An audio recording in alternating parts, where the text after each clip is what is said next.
കൊടുങ്ങല്ലൂർ അഴീക്കോട് മുനയ്ക്കൽ കടപ്പുറത്ത് ബോട്ടിടിച്ച് ചീനവലകൾ തകർന്നു. മഠത്തിപ്പറമ്പിൽ ശ്രീജേഷ്, കൈമപ്പറമ്പിൽ പുഷ്പൻ എന്നിവരുടെ ഉടമസ്ഥതയിലുള്ള 2 ചീനവലകളാണ് നശിച്ചത്.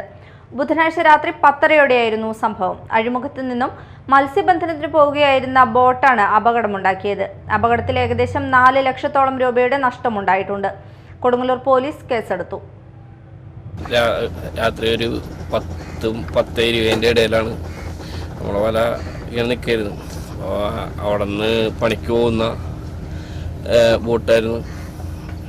ഒരു SR എന്ന് പറഞ്ഞ ഒരു എംബ്ലം മാത്രം നമുക്ക് കിട്ടിയുള്ളൂ. ഏതാ ബോട്ട് നമുക്ക് കണ്ടില്ല. വല ഒരെണ്ണം ഫുള്ളായിട്ട് തകർന്നു പോയി, ഒരെണ്ണം ഭാഗികമായിട്ട് ഇതായി. നമുക്കൊരു 3-4 ലക്ഷം രൂപ മേളിൽ ചിലവ് വരും മൊത്തം പണിത് വരുമ്പോൾ. പിന്നെ 3-4 പണിക്കാരുണ്ട്, അവർക്ക് പണിയില്ല.